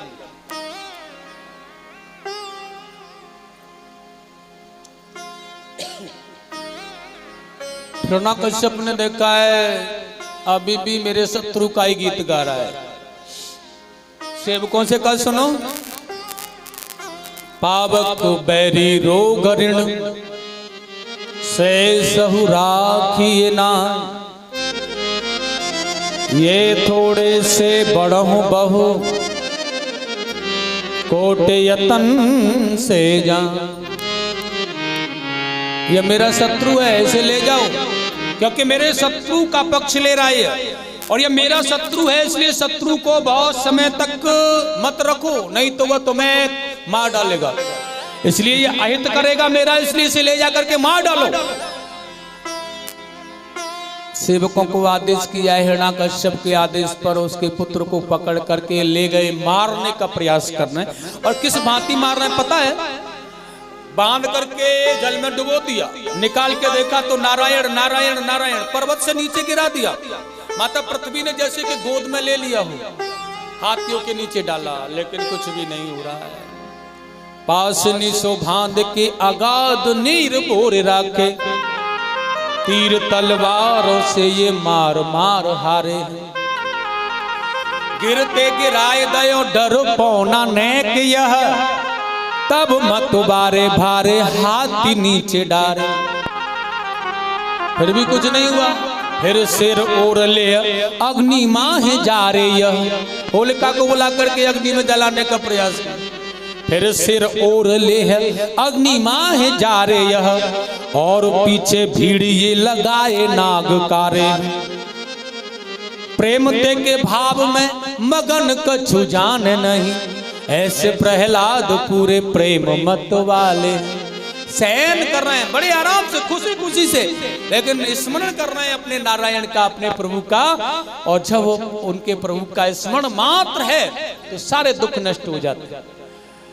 हिरण्याकश्यपु को कहा यह नहीं मरने में आ रहा। हिरण्याकश्यपु ने कहा जाकर कारागृह में डाल दो, भूखा रहेगा अपने आप मर जाएगा काल कोठरी में। बंद कर दिया। काल कोठरी में भूखे प्रहलाद को देखा भगवान हरि ने, उदास बैठे हैं। मैया ने आकर के कहा लक्ष्मी जी ने, प्रभु आप मन उदास कैसे आपका?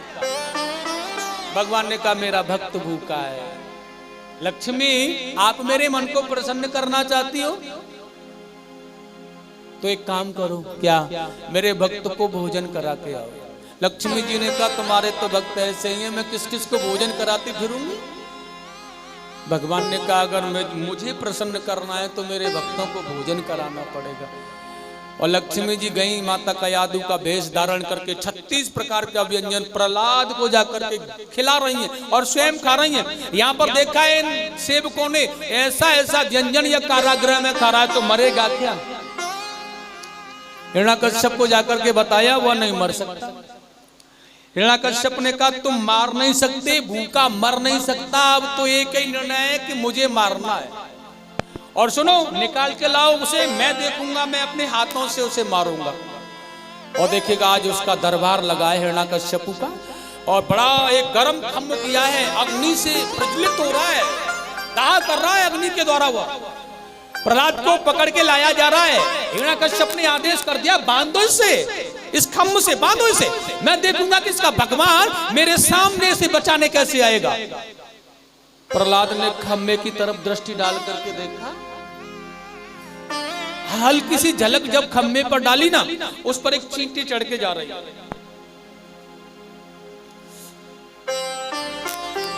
प्रहलाद जी ने देखा है इस चींटी का कुछ नहीं बिगड़ा है, मेरा क्या होगा? हिरण्याकश्यप ने कहा प्रहलाद मैं देखूंगा आज तेरा भगवान कैसे बचाएगा। और बुला ले अपने भगवान को, तू कहाँ है बुला। प्रहलाद जी ने एक बात बड़े प्रेम से कही है, पिताजी मेरा भगवान हाँ यहीं पर है। तुझ में मुझ में खर खम्भ में व्याप रहे जगदीश। मेरे अंदर तेरे अंदर इस खम्भे में भी मेरा भगवान है। और ऐसा कह के दौड़ करके खम्भे को जकड़ लिया, पकड़ लिया, कुछ भी नहीं हुआ ऐसे। हिरण्याकश्यप देख रहा खम्भे में भगवान है इसका, इसलिए उठ करके गए, जोर से प्रहार किया, खम्भा टूट गया, लेकिन निकला कोई नहीं। हिरण्याकश्यप कह रहा है मेरे भय के कारण सामने नहीं आएगा। और जब ऐसा कहा कि मेरे भय के कारण सामने नहीं आएगा तेरा भगवान, उसी समय घोर गर्जना हुई। ऐसा लगा कैलाश पर प्रलय करने के लिए महादेव खड़े हो गए और तांडव नृत्य कर रहे हैं, या फिर आसमान टूट गया। और भैया बस क्या है, प्रलय कर शंकर हंसो या टूटो आसमां, खम्भ मध्य से प्रगट भय श्री नरसिंह भगवान। प्रेम से बोलेंगे नरसिंह भगवान की जय हो। स्तंभे समायाम न मृग न मानव, स्तंभ के अंदर से निकलने वाला न मानव है और न पशु है, दोनों का मिश्रित रूप है। आज आधा मुख है सिंह के भांति, शेर के जैसा, मानव के जैसा शरीर, और हिरण्याकश्यप को पकड़ लिया है और पकड़ करके युद्ध करना प्रारंभ किया। जिस स्वरूप को देख करके देवता गण भी घबरा करके भाग गए। आज वह महारथी योद्धा हिरण्याकश्यप लड़ रहा है, युद्ध कर रहा है उनसे। लेकिन जैसे ही संध्या समय होने वाला है, देवताओं ने कहा खेल मत खिलाओ इससे प्रभु, अगर यह संध्या प्रहर बीत गया तो कभी मारा नहीं जाएगा। ये भगवान ने खींच करके उसे देहली पर ला करके अपनी जंगा पर डाल दिया। हिरण्याकश्यप अब मैं तुझे मार डालूंगा भैया। हिरण्याकश्यप जान रहा है कि मारने तो मुझे ही आया है, लेकिन फिर भी मैंने वरदान मांगा था, उनका क्या। तो भगवान ने कहा तूने ब्रह्मा जी से वरदान मांगा था ना कि दुनिया की सृष्टि, ब्रह्मा की सृष्टि का कोई जीव नहीं मारेगा, तो ब्रह्मा में सामर्थ्य नहीं है मेरे जैसा जीव बनाने का जैसा मैं हूं। दूसरी बात, मैं ब्रह्मा की सृष्टि का जीव नहीं हूं, मेरे हाथों में कुछ भी नहीं है, दुनिया का कोई अस्त्र नहीं है। हिरण्याकश्यप, न तू बाहर है न भीतर है, ये देहली है घर का बाहर का भाग न भीतर का, ऊपर भी नहीं है नीचे भी नहीं है, मेरी जंगा पर लेटा है तू, न पृथ्वी पर न आकाश में, न दिन में न रात्रि में। यह संध्या प्रहर चल रहा है और बेटा संध्या को संध्या ही कहते हैं। और यह 12 महीनों में से कोई महीना नहीं है आज, यह पुरुषोत्तम मास चल रहा है, इसे अधिक मास का महीना कहते हैं। अब तो तेरा वध निश्चित है हिरण्याकश्यप।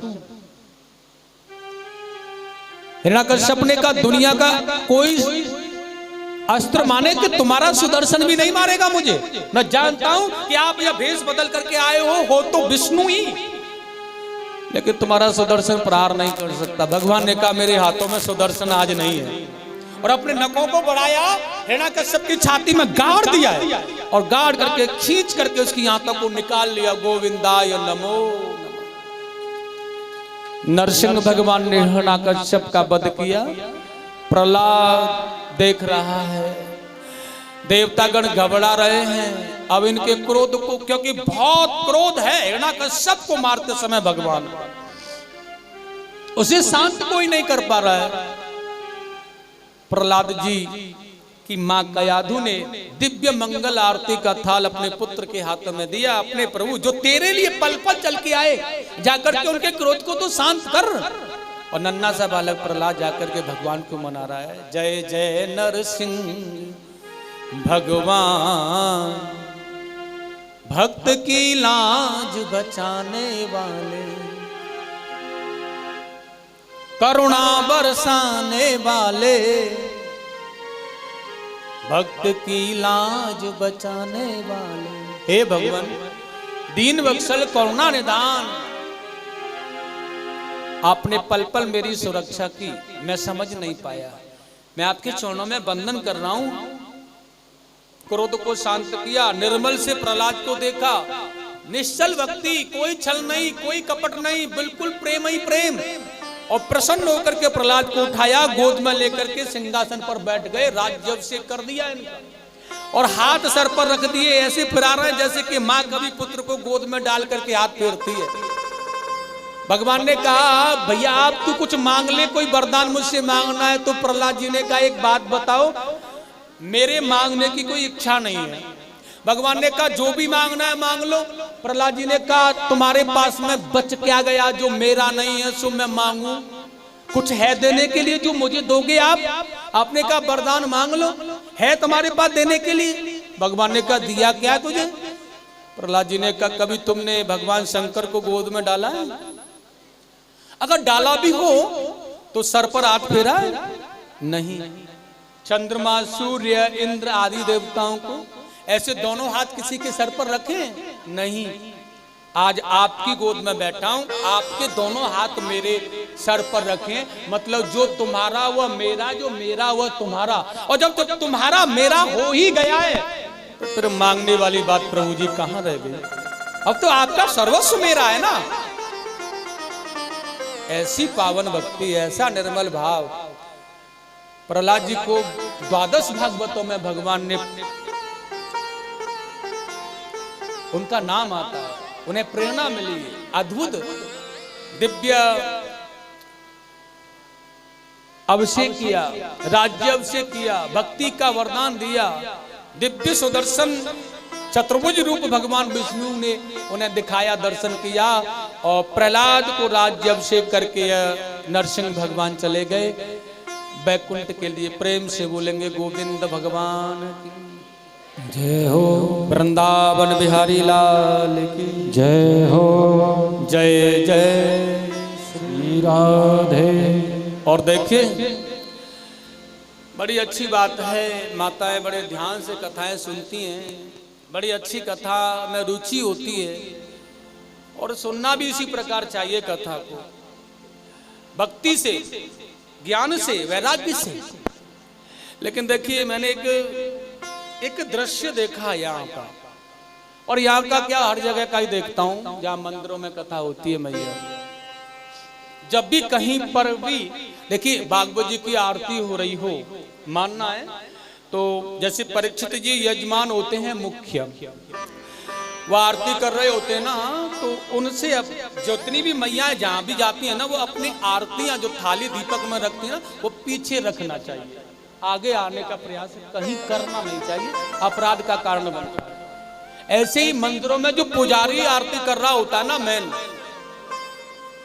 इस प्रकार से जब वो जहां आरती कर रहे हैं ना, उस प्रकार जब वो आरती करते हैं वहां होकर न तो निकलना चाहिए और न ही अपनी आरती ले जाकर के वहां करना चाहिए, इसमें अपराध का कारण बनना, ना जाने अनजाने में अपराधी बन जाते हैं, ध्यान रखना।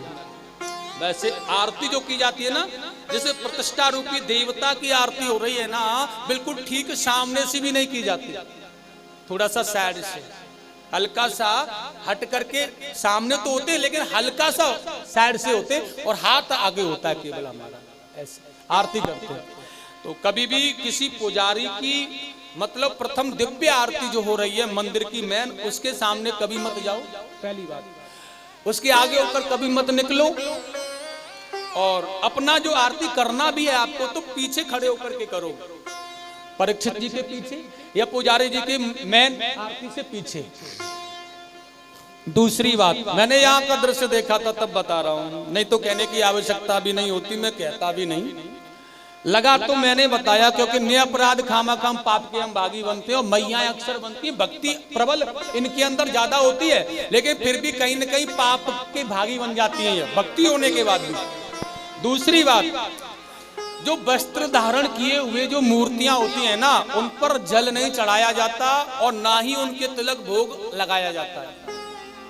ठाकुर जी को भोग लगा करके आप कहो तो दियम वस्तु गोविंद तुभ्यमेव समर्पय, 4 रोटियां ऐसे टूक तोड़ के नहीं, आप 4 रोटियां रख देना उनके सामने और फिर कहना कि भोग लगाओ, क्या रोटियां कम हो जाएंगी?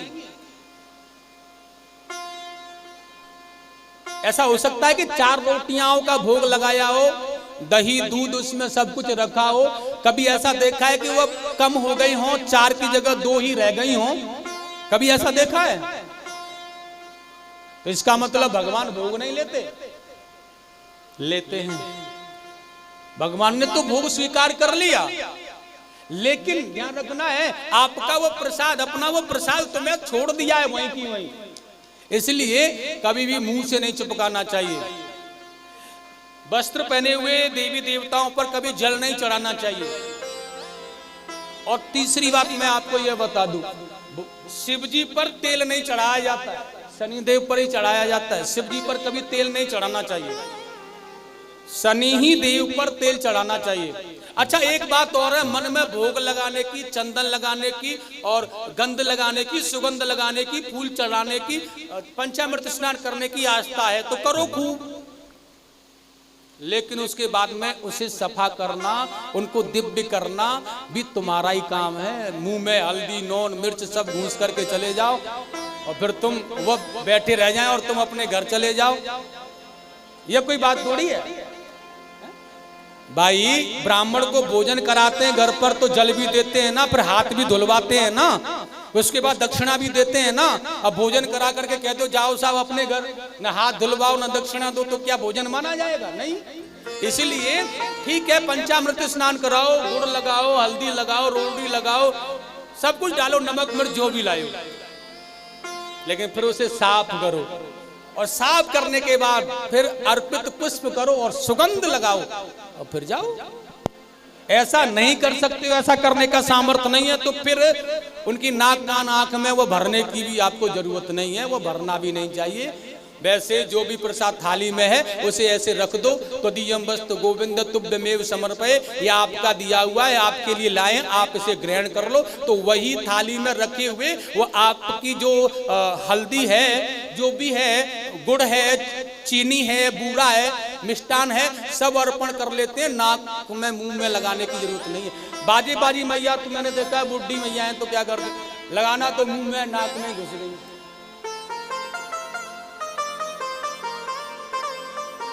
इसलिए ऐसा कदापि कभी किसी देवता पर नहीं करना चाहिए। यह करना अपराध का कारण है। अब अपराध क्यों है? आप तो लगा करके चले गए, अब उसमें क्या होगा, पीछे से चींटी आएंगी, चेंटे आएंगे, वो उसमें घुसेंगे। अब चींटी चेंटा तुम्हारी नाक में, हाथ पैरों में घुसे, क्या दशा होगी? अच्छा, भगवान तो बड़े प्रेमी हैं, उसे भी सहन कर लें।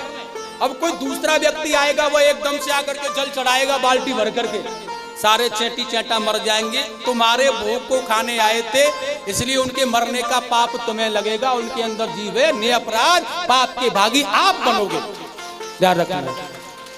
क्योंकि चींटियों पर इस प्रकार जल डालने से वो बह जाएंगी, वो मर जाएंगी, तो पाप का भागी बनना पड़ेगा 100%। इसलिए भोग लगाने का स्वभाव है, तो भोग लगाओ, खिला करके जाओ, उसके बाद में फिर साफ करके अच्छी तरह से फिर पुष्प चढ़ाओ और धूप आदि लगाओ, फिर जाओ।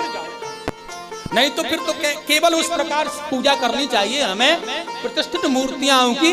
जैसे कि एक बार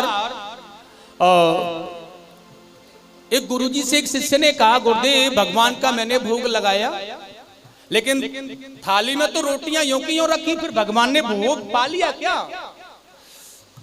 उसने कहा, हाँ बेटा पा लिया, भगवान तो पा लेते हैं, तो रोटियां तो कम नहीं हुई। गुरुजी ने कहा ऐसे ऐसे समझाऊंगा तो मानेगा नहीं। उसने गुरुजी ने एक पुस्तक ली और एक मंत्र उस पुस्तक में जो था उसे शिष्य को दिया, ऐसे याद करके आओ, पढ़ के आओ और पूरा याद करके आना है। शिष्य ने उस मंत्र को पूरा याद कर लिया। गुरुजी ने कहा, भैया याद कर लिया? हाँ बताओ, पढ़ के बता दिया। गुरुजी पुस्तक देख रहे हैं, चेला मंत्र बोल रहा है और सही बोल रहा है। गुरुजी कहने लगे, अभी याद नहीं किया। क्यों नहीं किया? बोल तो रहा हूं ना गुरुजी। लेकिन गुरुदेव ने कहा, मंत्र तो पुस्तक में ही है, याद कहाँ हो गया? अगर तुझे याद हो गया होता तो पुस्तक में कहाँ होता, फिर तो तेरे पास होता ना। शिष्य ने कहा, गुरुजी वो तो मंत्र पुस्तक में है, लेकिन मेरे भाव में वो मैंने ग्रहण कर लिया।